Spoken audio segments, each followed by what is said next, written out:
Okay, imagine you're 24 years old and you find out that you weigh over 400 pounds. Yep, that's right. I said it, 400 pounds. Then imagine turning all that around using nothing but proper nutrition and exercise. That's what today's story is all about, so stick around.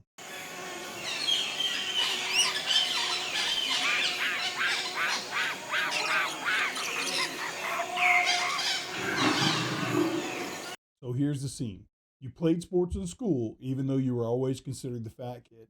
And for a while, that was okay. But as your weight continues to rise, your mindset starts to change and all of those things go away. This was just a small sample of the struggles that Alex Porro went through. His young life continued on a downward spiral until a single step onto an industrial scale would prove to be a pivotal moment that would change absolutely everything. I am so excited to bring you the story of this determined young man with the drive and willpower to change his life for the better. So let's dig right in. Alex, welcome to the Jacked Up Podcast, buddy. Glad to have you on the show. Hey, man, thanks for having me. Appreciate it. Oh, man, I had to have you. Man, I read your story on Instagram, and, I've heard some other podcasts and whatnot that you've been on.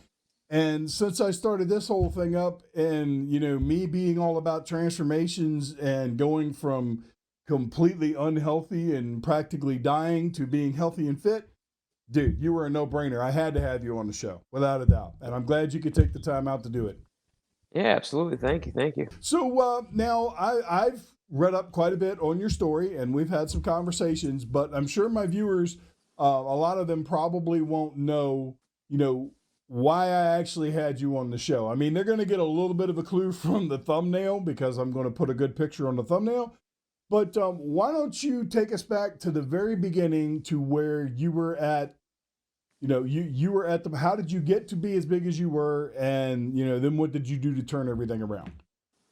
Okay. So, I mean, from the very start, I was always the heavy kid, always the fat kid. Let's be honest. I was always kind of picked on, but I would always have that as a, self-defense mechanism. I was always the funny fat kid. So I'd Right. always make the jokes on myself before somebody could do it on me. Mm-hmm. But I was always fairly active. I played sports, played soccer, wasn't the best at soccer. They had me play defense because I wasn't fast enough and agile to be a goalie, but hey, I had a Right. big body, get in the way. Yep. Block the ball. Yeah, exactly. Yeah. Same thing with high school football. And I want to say, like, after high school, that's when I really started gaining weight. But high school football, I played freshman year. I was 280 pounds freshman year. Again, my position was defensive tackle. Not a lot of skill needed. Just get in the way, take up bodies. Yeah, that's it. So food was always a comfort. Food was always a problem as well. Right. And it really is one of the biggest, disorders out there. There's a lot of attention with, Alcoholics Anonymous and, drug rehabilitation, but I think food is definitely one of the substances that is most abused in America. I absolutely, and the thing is, it's kind of like alcohol in a way because it's 100% legal, and anybody can eat as much of it as they want, and nobody thinks that there's anything wrong with it. And you need it. That's the other unfortunate thing. Is like you need food to survive, but you need the right food, and that's a kind of an understanding that I've come across throughout this journey. But so when things started to get real heavy, per se, is I want to say, so throughout high school, I went from 280 freshman year, grades dropped, motivation dropped. So I wasn't able to play football anymore, just because I was in academic probation. Right. And at the beginning of my journey, at 24 years old, just under 3 years ago, I stepped on a pallet scale and I saw that I was 480 pounds. Wow. And that kind of just, just looking at my face now, that kind of day was, I went home. I didn't talk to anybody. I don't want to say I cried myself to sleep, but I just shut off the world. I just went to sleep. And sure. I mean, I can definitely relate because I mean, when I found out I weighed 405 pounds, I had no clue. I hadn't weighed myself in probably 3 years. Yeah. So I can And only that, and imagine that, what you were going through, especially at your age. yeah. And that was like the biggest thing is I would always have my yearly checkups and it was always the same thing. You need to go Mhm. on a diet. We need to consider surgery. And it was just one ear out the other. Right. I didn't think I had a problem. And the doctor scale would only go up to 350 pounds. Mhm. So at a certain point, it just became a guessing game Right. until I stepped on that pallet scale. Because for the last 4 years, I've been fortunate enough to have the same job. I don't know how they hired this massive human being, um, but I'm a delivery courier, and I was making a delivery to a warehouse. Stepped on a pallet scale, saw that number, shut out the world. Right. And next day I kind of just started cold turkey. I had no clue what I was doing. I didn't know what calories were. I didn't know what macros were. Right. I didn't know what keto was. I had no clue. Mhm. I just looked how people. It's weird how people. You. I would have never thought that I would have people saying that I'm an inspiration. I'm a motivation. I looked to Instagram and found figures that did it before, and that's all I Mhm. needed. That's all. Right. That's all you really need. Motivation Mhm. comes and goes, but you need to Right. have discipline Mhm. and stick to it. So I found these pictures, I found these different pages, and I was like, Mhm. damn, if they could do it, why the fuck can't I do it? Right. Exactly. Exactly. You know, and let me touch on something before we get too far. Now, let's go back just a little bit to where Mm-hmm. you were in high school and you were playing sports. Okay. Did your coaches at any point in time try to intervene and say, "Hey, let's try to get you on a better nutrition plan," or did they just take advantage of your size and say, "Well, he's getting bigger. That's one more person he's going to knock down on the defensive line," because that Yeah. happens sometimes, and that's an important thing to talk about. I mean, there was probably always help, and there was probably always like worries, like, most football coaches. If I the only bad thing is I'm only 5'8", 5'9" on a good day. So Okay. if I was about 6'5", 280, it wouldn't have been a problem. But I was just Hmm. that short little stout. I looked like a damn blueberry. Our team colored our team uniforms were blue, and I just looked like a blueberry out there. Wow. But another contributing factor, short little story to add into it, is in Hmm. high school, my side hustle, because obviously I was too young to have a job, I Right. used to sell sandwiches. So they always say don't get high on your own supply. And while I was good, I didn't eat that much. Yeah. I used to make peanut butter fluff, peanut butter Nutella, peanut butter jelly sandwiches, Hmm. and I used to, I was like a little dealer. Yeah. So everybody knew. I mean, I was big enough you couldn't miss me. Hmm. So it's just having that bad mindset of just piling all that food in my mouth and not knowing the consequences, that I was just a balloon. I was getting bigger and bigger, and then Yep. eventually you're gonna pop. You're gonna Yep. die if you don't take control of it. Right, exactly. Okay, so now let's fast forward to the moments and the days immediately following you stepping on that pallet scale, and you've already touched on a little bit about how it made you feel. What was going through your mind in the days and early weeks to follow after that incident? Yeah, man. I was lost. I didn't know who to turn to, where to turn to. I was Hmm. told, years going before that, that I had a problem, I needed to fix it, but I wouldn't listen to it. Right. So again, the first move that I made was getting rid of all the shit in Yeah. my kitchen, in my pantry, in my fridge. Hmm. That first month, I went cold turkey. I cut out, because my biggest problem was Mountain Dew, chocolate milk, Yeah. all the liquid Hmm. calories. I Yep. cut that out, and at 480, I wasn't doing CrossFit like I am right now. At Right. 480, I was just walking my neighborhood, doing flights of stairs, just staying active. But I cut all the liquid calories and just ate cleaner and drank water, and I went from 480 to 440 first month. Wow. Because it's just mindset, getting rid of all that stuff and just moving. A lot of people overthink weight loss, and it really is. And I'm no mathematician, but it's just simple math. You know what I Yeah. mean? Just Yep. cut your calories and burn more than you Well, eat. exactly. You know? And I want to touch on something else that you just said. First of all, I was just like you. I used to drink a minimum of a gallon of Mountain Dew a day. I mean, Oh we're yeah. talking. I'm quite a bit older than you, Yeah. And back when all this happened for me, I mean, the big thing was the big slams, the 1 liter bottles of soda. I would buy 6 of those on my way to work, and I'd have those 6 liter sodas gone by 1, 2 o'clock in the afternoon. Oh yeah. And then I was buying more on the way home. And you don't even think about it. But when you start to learn about what sugar does in the body, and and how nutrition plays such a vital role in everything that we do, things really come into perspective. I mean, I tell people all the time, a lot of clients and whatnot that I work with, I won't say that I train everybody in a ketogenic lifestyle, but a lot of them I do, because of the people that I deal with. I mean, the name of my business is T2 Nutrition, so I deal with a lot of people that have type 2 diabetes. So obviously, sugar and carbohydrate control is key.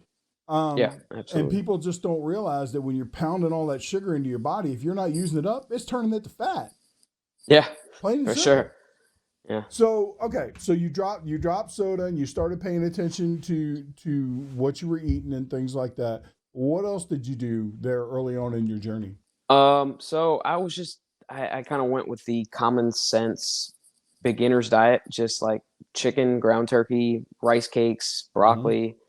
I kind of thought to that point, I was basically on a low carb diet.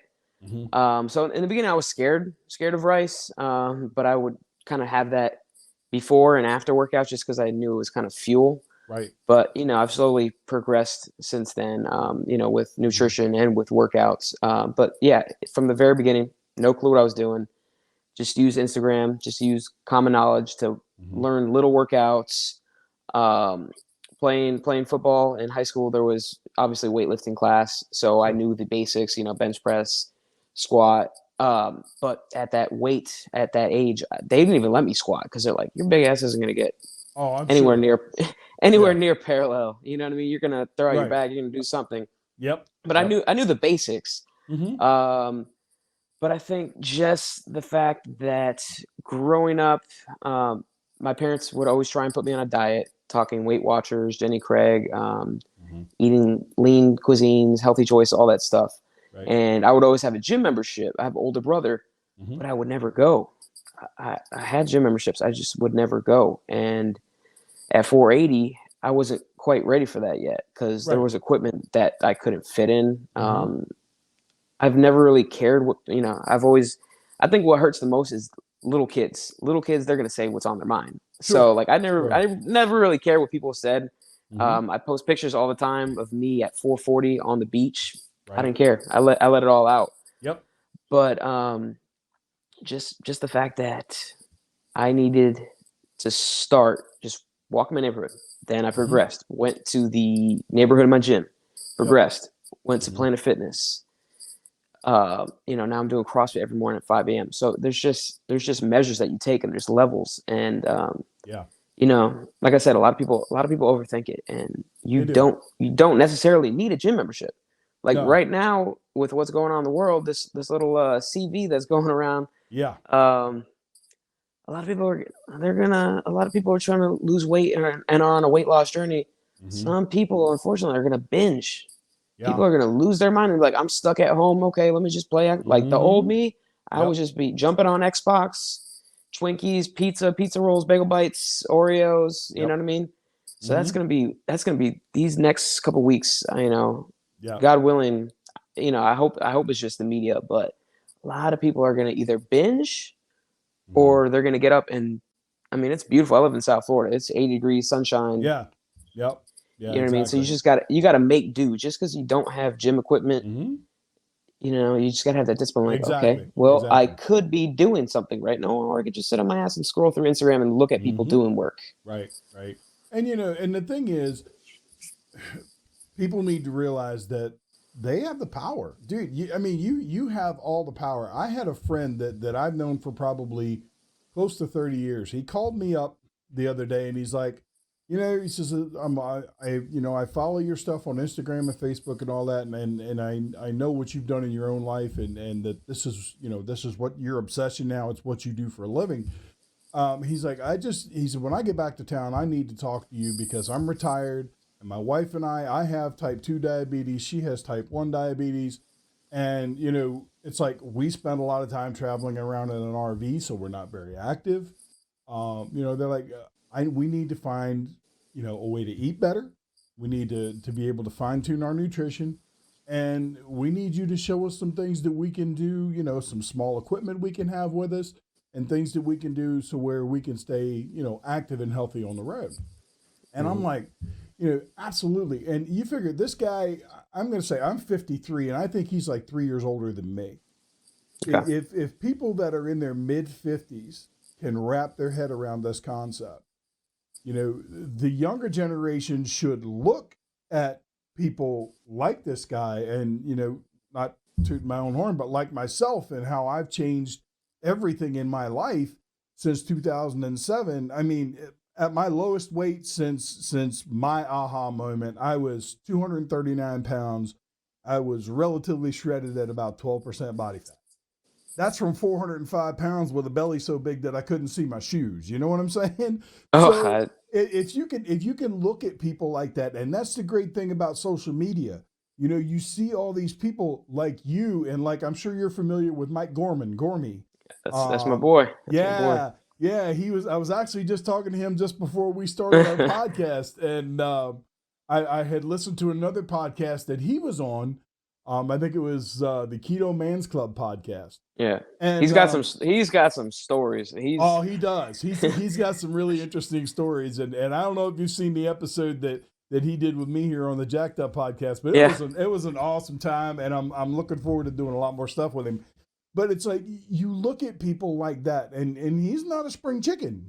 I think he's like 46, 47. Yeah. So you know, and exactly. If people our age can do it, then absolutely anybody can do it. But you've got to realize that, you know, obesity and type 2 diabetes, these two things combined are a bigger pandemic than the coronavirus ever thought of being. Yeah. And trust me when I tell you, they're going to kill a hell of a lot more people. Yeah. There's no doubt about it, because we live in a society where, you know, what's the big term that they use now? Body positive. Yeah. You know, and I touched on this when I was talking with Gormy. It's like, if you're 400 pounds, you shouldn't be sitting there looking in the mirror going, I love myself no matter who I am. Because you could put that mindset in your head, but that 400 pounds is going to get you. It's not healthy. There's absolutely nothing healthy about it. So why accept it? I mean, we know the coronavirus isn't healthy. Should we just accept it because it's here? Let's just live with it. No. Exactly. You know? Exactly. Okay. So you changed up your nutrition and all these things, and it's obvious to me just by listening to your story that you had a significant mindset change. How did you come about that? I mean, what was the pivotal turn, that thing that clicked in your head that said, there is no the mindset of old, the Alex of old is dead. He's gone. This is the way. Where did that happen? Because people don't realize how important mindset is, and I really think we need to touch on that. Yeah, I mean, for sure. I mean, like I said, I was 24 years old. At the time I was married. I was having my wife cut my toenails, you know, put my socks on. Yep. Just embarrassing stuff. Like, I'm 24 years old. I should be like at Cancun, you know what I mean, doing crazy shit. But no, I can't even scratch my own back. It was a hard time wiping my ass. Just you know, little stuff like that. And you really take it for granted. Like, other people, you know, they'll never understand that. No. You know, some of it you could blame genetics. Like, I just did a little video, and my mom was like a little guest feature. And man, people on YouTube, they got no shame. And somebody like, oh, his mom should be to blame. I'm like, no, it's like, I don't put any of that blame on my mom. That was all me. She was not. I mean, I wasn't 2 years old and she was feeding me little, you know, baby formulas. I was fucking shoving the shit down my mouth. Right. I have a brother who's 3-4 years older than me. So when I was in middle school, he had his license. Taco Bell runs all the time. Right. So it really is about unlocking that mindset. Just thinking the shit that you couldn't do, I'm going to go ahead and try it today. And that's still there's still little things. And me and Gormy were talking about this. The toughest muscle to train is your brain. Absolutely. Because there's so many little things that can hold you back. Mm-hmm. Like for me, I got touched on. I do CrossFit. Box jumps have been a bitch for me. Because when you're a big boy, there ain't no leaving the ground. No. Not at all. No. Not at all. So I remember the movie that was, what was it? It says white men can't jump. It should have been big boys can't jump. Yeah, for sure. Yeah, exactly. And if I was to jump on something, damn sure it was gonna break. So right? the standard box jump for CrossFit is 24 inches. Just looking at that, okay, it's 2 feet, nothing. Mm-hmm. And I've done it a couple times here and there. I've banged my shin up before, mm-hmm. and those wood boxes, they're not very forgiving. No. So it's just little things like that, things that you think you can't do. Okay, well, what are you gonna do? Are you gonna try it? Like, mm-hmm. There's been so many things, this year that, I've had success and I've had failures. Embarrassing enough, at 27 years old, I just mm-hmm. learned how to ride a bike. Okay. I just learned how to ride a bike because mm-hmm. I was always that big boy, always falling down, always getting pointed at, laughed at. And sure.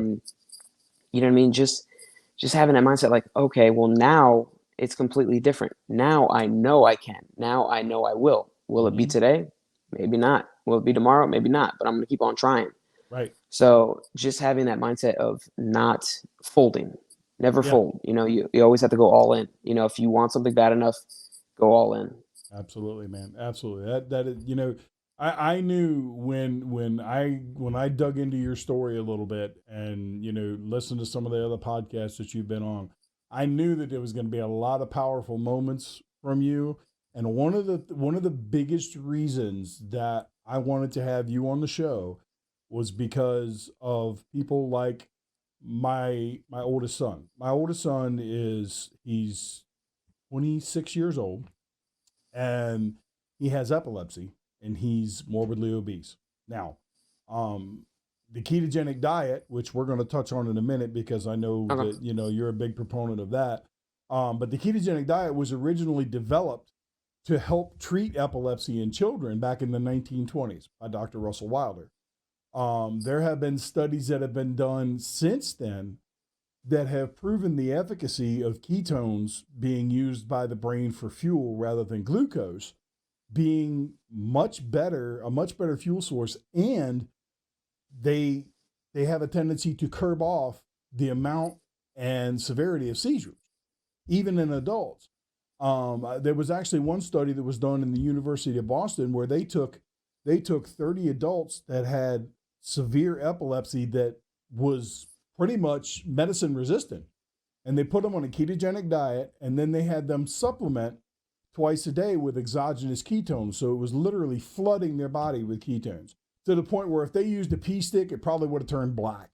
Okay, to give you an idea. But just by adding in those ketones, the severity and frequency of their seizures dropped by over 60%. And when you look at some of these people that have 5, 6, 7 seizures a day, now my son isn't that bad. He goes through spells where sometimes he has 5 or 6 a year. But mm-hmm. when you look at the power of that in something that's as volatile as, somebody that has epilepsy, it's kind of hard to deny the science behind it all. You know what I'm saying? Yeah. So now, having said that, let's kind of touch on when you shifted from the type of diet that you immediately went to when you started your journey to where you shifted more towards keto, and just kind of touch a little bit on why. Well, me personally, I don't do keto. Oh, you don't? No, I don't. But I don't. But in the very beginning, I was, low carb. Again, I didn't really know, what macros were or anything. But I have absolutely nothing against keto. I mean, I have tons of friends like Gormy. The list goes on. Oh yeah. Yep. And the science is definitely there. Mm-hmm. But going through my diet now, and I think one of the main things that I struggle with now is I was stuck in a deficit for so long, and I've been at goal weight now for over a year. You know, what really is goal weight? You know what I mean? Right. It's just where you feel comfortable, where you feel the strongest. Sure. So right now I'm kind of transitioning to like a lean bulk. So I was stuck at eating like 2,000 calories a day to now I'm up to 3,200 calories, and I'm still about maintaining. I'm putting on maybe like a pound a week, which is, you know, a great, you know, Sure. Yeah. gain. That's definitely a good gain speed. Yeah, you want to do it gradually. So that being said, it all comes down to, you know, you have to find what works for you, whether it be keto, whether it be, you know, let's be extreme. I mean, whether it be being vegan or being vegetarian. And I have friends who are vegan and vegetarian. You just need to find what works. You need to find a diet that doesn't feel like a diet. You need to find a comfortable way of eating. Because let's be honest, I mean, if you don't enjoy it, you're not going to stick to it. Yeah. If you, especially those frozen meals, and you know, these people at work that I've worked with 4 years, they see me go through it. They see me at my biggest. They see me now, and I'm always here if you have any questions. But you know, I still see them eating these lean cuisines and stuff. I'm like, that's not real food. No, that's not. You're gonna be you're gonna be hungry again in a half hour. Not to mention all the preservatives and other chemicals that they put in those things that you're eating. It's crazy. You know, that whole food, man. Whole food is where it's at. And I'm like you. I don't care if you are vegan, paleo, keto, if you eat 7 meals a day like a bodybuilder. Well, you know, I mean, there's this snake diet thing. I've actually got into a few discussions with people about that. That's a whole nother story. But you know, the fact of the matter is, our brains can very easily get distracted by shiny things. Okay. Yeah, absolutely. We're kind of like animals when it comes to that. And when you're, exactly. And when you're dieting, Facebook, Instagram, Twitter, But when you're dieting, when you get on a dietary protocol, if, you know, a lot of people, they'll start on, you know, say they're eating 2,300 calories a day and their macro split is 40% protein, 40% fat, 20% carbs. Okay. That's their starting. So they do that, and they do that for 2 months, and they have a decent amount of weight loss, and then they stall. Well, then the next new diet comes out, and that's that shiny thing flashing over there in their eyeball. And they're like, well, this isn't working anymore, so let me abandon this and go to this. When actually all they had to do was stay the course and adjust what it was that they were doing. So many people, and keto especially, these guys that eat 70% fat, and that's their whole, you know, that's their mantra, and they stick to that and they lose weight. Okay, well, that's fine. But here's the thing. You're going to come a point in time where your body's burning fat, and it's no longer burning fat that you've stored because you're eating so much of it. Okay. Yeah. So you get to that point and you have to modify things. You have to dial back the fat and dial up the protein. It's the same thing with other diets. You know, once you lose 20, 30, 40 pounds, your macros need to be recalculated. And in most cases, you wind up having to take in more protein as you lose body fat, and people don't realize that. So they hit that stall point, and rather than either, if they're doing it themselves, figuring out what it is that they need to change up, or if they're working with a coach, they're not saying, hey, I'm stalled out here. We need to reevaluate things and see what we need to do. Which, if they're working with a good coach, they're not going to have to say that because the coach is going to do it. The coach, he'll make those adjustments. Yeah. So, but there's plenty of them out there that don't. Let me tell you. Yeah. So okay, so I maybe it was the association with Gourmet. I don't know what it was, but I thought you were keto too. I knew you had done some low carb stuff. And between that and you're associated with Gourmet, that's where I got confused. No worries. But so now what's your basic diet like now? What's a day of eating for you? So I'm kind of on that bodybuilder diet. Okay. But I've been making a lot of changes. I wake up at 4 a.m. to work out at 5 a.m. I work out fasted most days.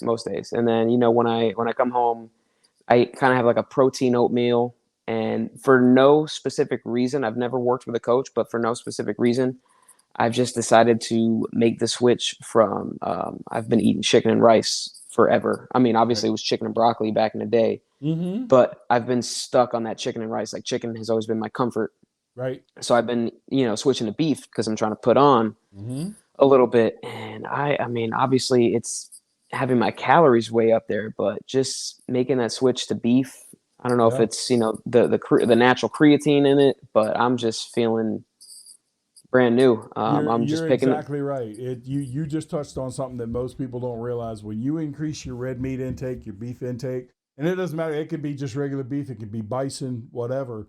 Yeah. When you start increasing that red meat, you do increase your creatine intake, and then when you do that, you feel better, but you'll also, it seems like you put on weight a little quicker, and it's because Mm-hmm. you're holding more water. Okay. Yeah. And a lot of people don't realize that. And something else that I just actually went over earlier today with one of my clients, he's just like you, dude. I'm training him. He had a substantial weight loss, and now he's training for a bodybuilding competition next May. I'm going to get him to the point where a prep coach needs to take over, which is usually anywhere between 16 and 22 weeks out. Yeah. But I'm going to coach him up until that point, and then he's going to have a prep coach take over. But we had a consultation call today, and I was talking to him, and he's like, he says chicken, I'm using chicken, and chicken's getting the job done, but it's getting old, Yeah. and not to mention with the coronavirus and all this other stuff, the price is going up. So I told Yeah. him, I was like, pork loin, dude. You can buy, in most cases, you can buy whole pork loin definitely cheaper than you can buy like steak. Mm-hmm. And in some cases, you can even find it cheaper than chicken breast. Buy a whole pork loin, cut it into like 1/4 inch or 1/2 inch, like chops, slice the fat off of it if you want to, because it's typically ribboned on the bottom side. Yeah. And pure pork loin, lean pork loin, has 26 grams of protein per 3 ounces. Just Dude, people are scared of it. People are scared, they are. It's crazy. So I like what you're saying, that you're kind of changing things up. It doesn't surprise me that you're working with a bodybuilder type diet, and there's nothing wrong with that. The first year, I lost 100 pounds in a year just by dropping out soda and stopping all the gluttony. Because I mean, a lunch for me, a typical lunch for me was a large pizza, a Big Mac or two, a couple orders of French fries, and a vanilla milkshake. That was my lunch. Easy. Yeah. Yeah. So by cutting that type of stuff out and giving up the Mountain Dew for diet soda, I lost 100 pounds in a year. But then it was like I kind of coasted for a few years, and I had to figure out, when the time came that I wanted to progress, what I needed to do. And that's when I started reading online about how the more lean muscle mass you carry on your frame, the better you are at burning body fat, the better you are at burning up the fuel that you put in your body. And with me being type 2 diabetic, I'm like, well, yep, that's my ticket, because I'll just put on a bunch of muscle, I'll lose some body fat, and, I'll burn up sugar like it's nothing. So I did that for 7 meals a day. I would I would meal prep on Sunday, and I had so many Tupperware containers stuffed in the refrigerator. That's me. I just finished. Yep. Yeah, my wife would get mad at me because she's like, I can't even put a soda in there, man. There's no room. So I mean, it was to the point that we actually had to buy a refrigerator at one point and put it in the garage just for my meals, and then the rest of the family had their stuff. So I completely get it, and most people don't realize that works. It seems like a pain in the butt, but it is an incredibly metabolic diet when you're eating those 6 or 7 small meals a day, because your metabolism never has time to slow down. You eat a meal, if you're eating 2.5, 3 hours later, by the time you're just getting done digesting that meal, Boom. Here comes another meal. So it's time to take off again. And that is incredibly powerful for weight loss. So I'm glad you touched on that. So now, if you had to pick one thing that, whether it was a decision or just something that happened, whatever the case may be, that you would consider the turning point. Now, obviously, standing on the pallet jack was definitely, that seems to me like your aha moment. But after that point, what was the one pivotal thing that you did, or something that happened that really lit a fire under your progress?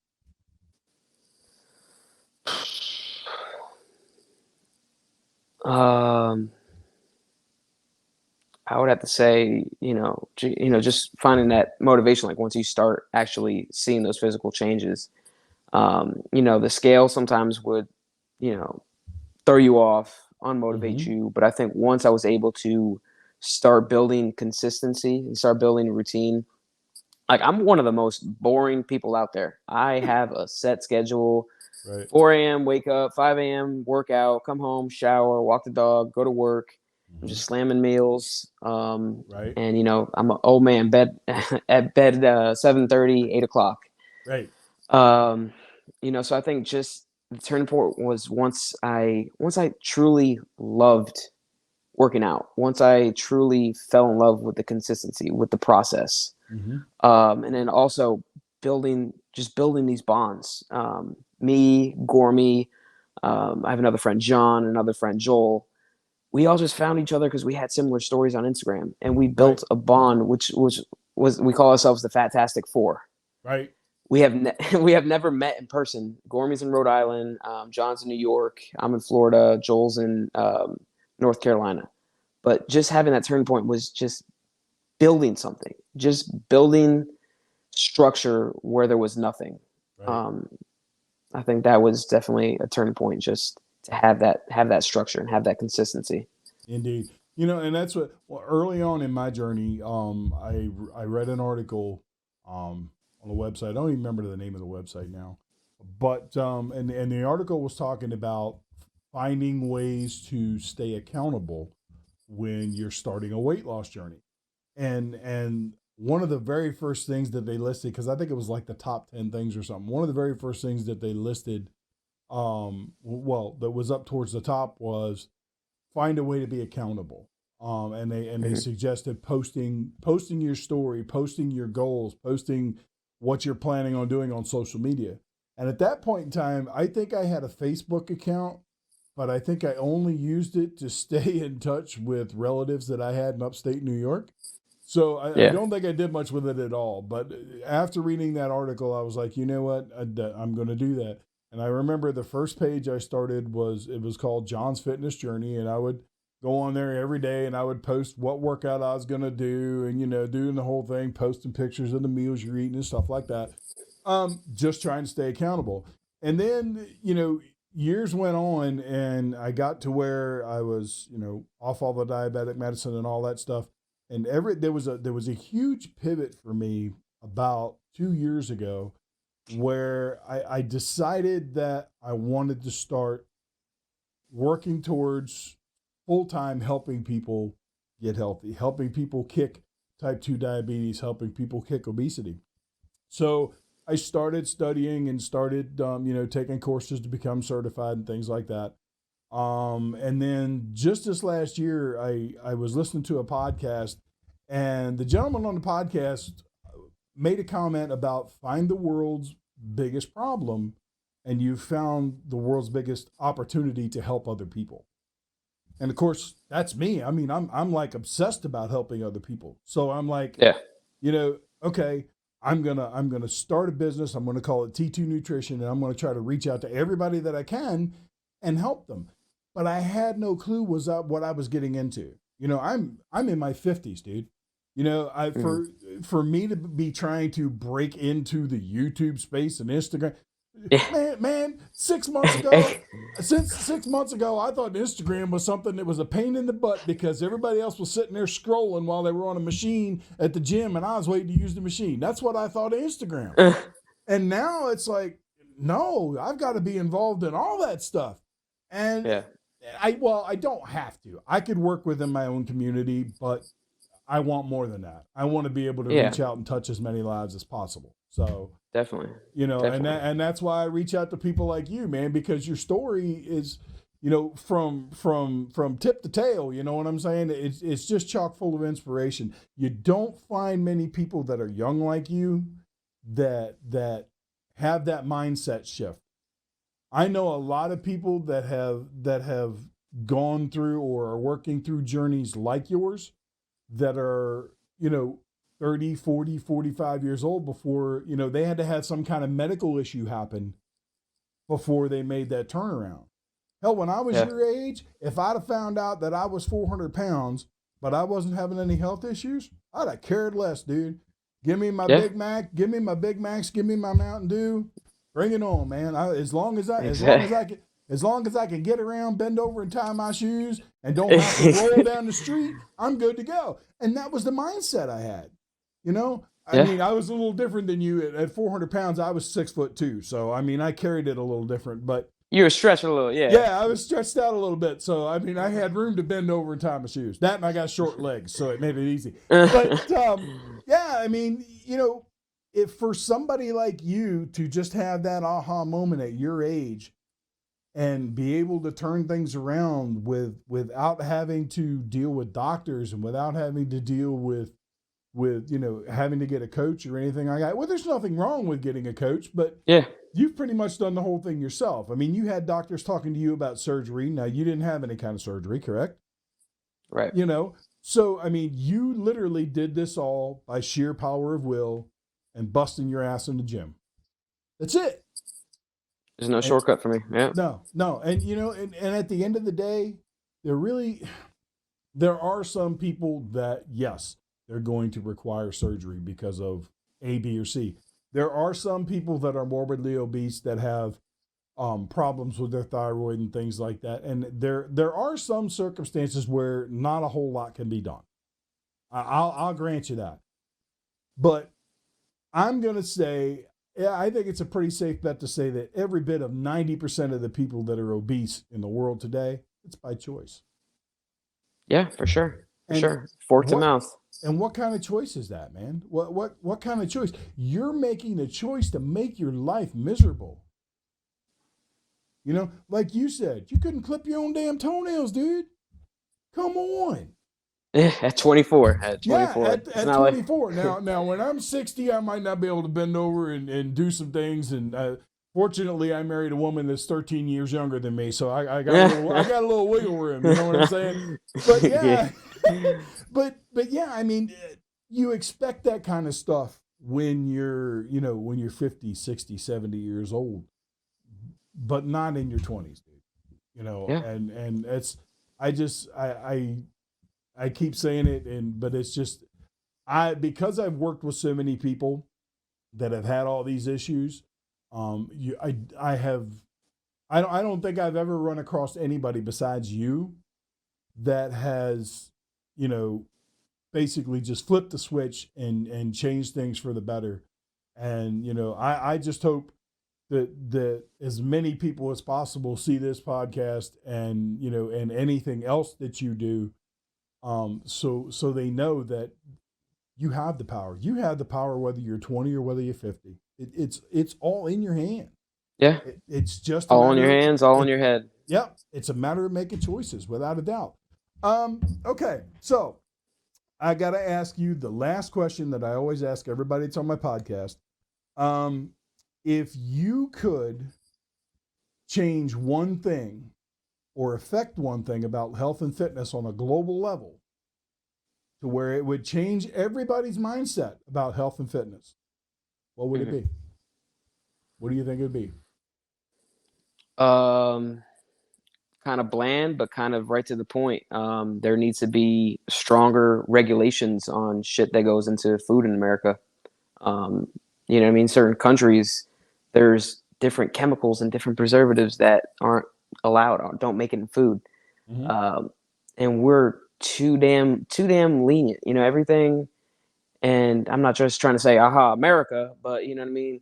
Everything is supersized. Everything is supersized me. There's chemicals that are unnecessary, but, you know, lead to addiction and all these other things. And I think childhood obesity and just obesity in general, it's such a preventable thing. So I think just, you know, the media needs to shed more light on it. You know, schools need to shed more light on it, and just regulations as far as, you know, the food industry.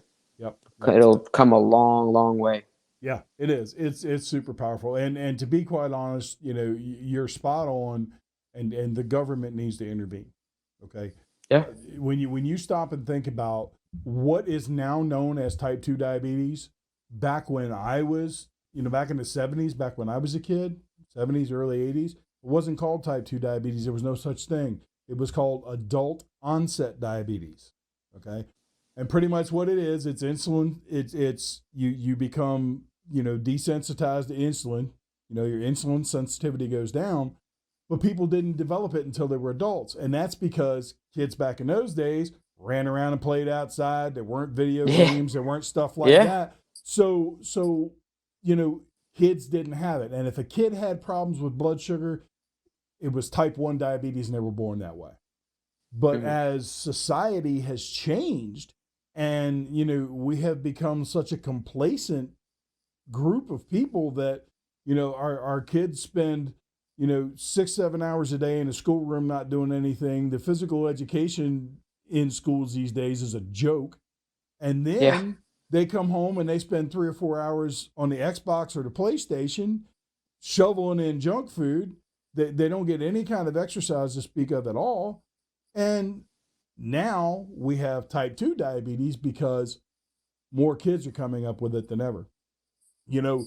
When I first decided to go on this journey with T2 Nutrition, I actually, when I heard that podcast that day, I picked up my phone and I hit the button and I was like, Google, how many people in the world have type 2 diabetes right now? It was 280 million people. 70 million of them were undiagnosed. 13 million of them were kids. That has to speak to people on some kind of level. I mean, you would think anyway. I mean, me personally, my youngest son is 18 years old, and I drag him to the gym every chance I get because I don't want him to develop obesity. I don't want him to have to deal with type 2 diabetes or anything else that obesity can bring on, because it's not just the diabetes, it's heart disease and all other kinds of things that can come from being obese, and you're right. It's time that somebody does something about it. Governments, the Food and Drug Administration, I don't care who it is, but somebody needs to eventually step up and say, hey, what we're doing now isn't working. Okay. Yeah, we're killing our population. That's it. Exactly. And I mean, unless you jump on the whole conspiracy theory bandwagon and they think that, oh, well, that's the whole reason they're not doing anything. They're trying to thin the herd. You know what I mean? Yeah. And that's not true. It's just, it's just kind of crazy when you look at two products and you look at like an American label and then you look at whatever a Canadian label or whatever it be, and it's like, it's little things like that. It's the same product. What's going on here? It can be the same exact product, but it'll have different ingredients listed on the label. Yeah, it's like, what's going on here? Different sugar. It's like twice the sugar. Yep. I don't know. Something's fishy. I'll probably catch some shit for saying it, but the bottom line is I firmly believe that it's all about money. Money's the bottom line to it for all. Sure. It's people are making a lot more money off of treating the health problems that come from obesity than they are, than the weight loss industry is. For as much money as the weight loss industry makes, the medical industry makes a whole lot more. And it's because it's easier to just let people be obese. Oh, yeah. Without a doubt. All right, bud. So why don't you take a minute and let everybody know where they can find you on social media? Granted, I'm going to put this stuff in the show notes, but just in case you got some people that don't like to read the show notes, let everybody know where they can find you.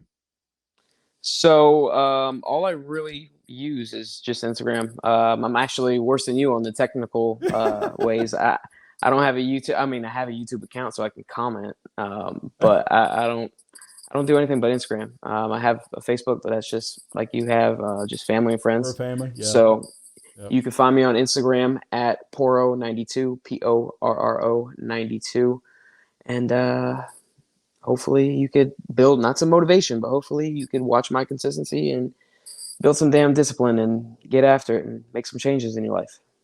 Absolutely. Well, I'm gonna tell you what, man. If they don't see your pictures and see this podcast and other things that you've done and get inspiration and a little motivation, then I don't know, maybe we need to start buying truckloads of bricks and throwing them at people or something, you know? Right. I don't keto know, bricks. Keto bricks. Yeah, keto bricks. Throw the keto bricks. But no, seriously, man. I mean, you know, I have talked to a lot of people in the years that I've been, you know, on my own journey long before I got into the social media space.